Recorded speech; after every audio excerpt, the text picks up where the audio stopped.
Samantala, mas dumami pa ang lokal na pamahalaang naglunsad ng Paleng QR PH Plus o paggamit po ng QR code sa pamamalengke at transportasyon. Yan ang ulat ni Floyd Brands. Hindi na kailangan magdala ng cash sa susunod, kahit sa palengke o tricycle dahil sa isang pindot na lang ay bayaran.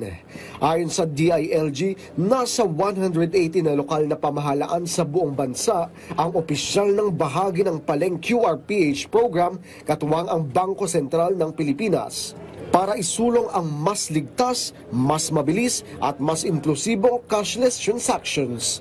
Mula Luzon, Visayas, Mindanao hanggang NCR, patok na patok ang paggamit ng QR codes sa mga pampublikong pamilihan at transportasyon. Mismong si Pangulong Ferdinand R. Marcos Jr. ang nag-atas sa proyektong ito bilang hakbang sa digital bayanihan para sa mas inklusibong kaunlaran sa grassroots level.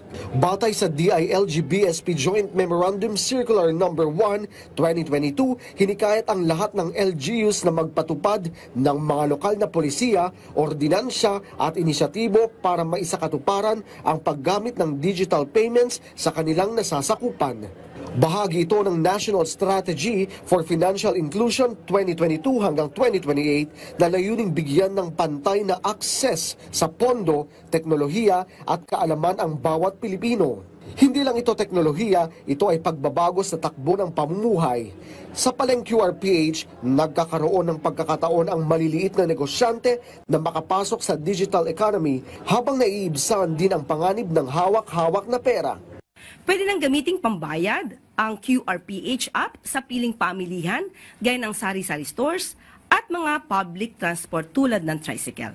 Patuloy naman ang DILG at BSP sa pag-alalay sa mga LGU para sa onboarding, financial security at system setup hanggang sa lahat ng sulok ng Pilipinas ay maging digital na rin ang galawan.